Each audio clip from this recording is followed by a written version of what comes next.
much pleasure in officially opening Fox Movietone Studio. With those words from the then Customs Minister Frank Ford, your Movietone newsreel was officially born. The date, October 1931.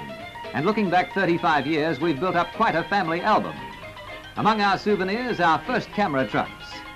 And from Joseph Scullin, the first political speech ever recorded on film in Australia.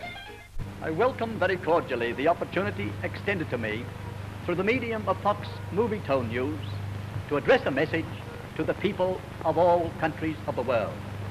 Our gallery of Prime Ministers is really worth a glimpse, from the fiery little Billy Hughes to his successor Stanley Bruce, later Viscount Bruce of Melbourne. Then there was Joseph Lyons. Prominent among Labour leaders, John Curtin.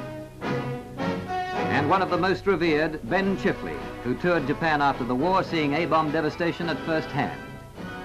In Canberra, a boyish-looking Governor-General-to-be, Richard Casey, in company with Robert Menzies. And so to Prime Minister Harold Holt, recently seeing for himself in Vietnam. But back in the 30s, those bright red Movietone wagons chased the news, with few traffic problems.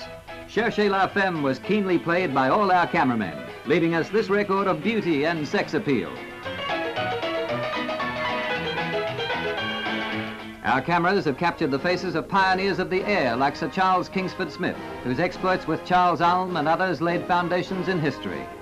Of the go-it-alone breed of airmen, Bert Hinkler. Disaster, 1931, the ill-fated vessel Malabar runs aground at Long Bay, eventually to break up in a storm, fortunately without loss of human life.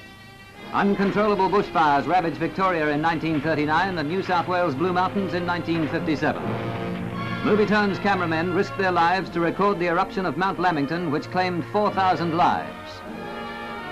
Death for cattle in 1952 in the wake of Australia's worst drought this century to that time.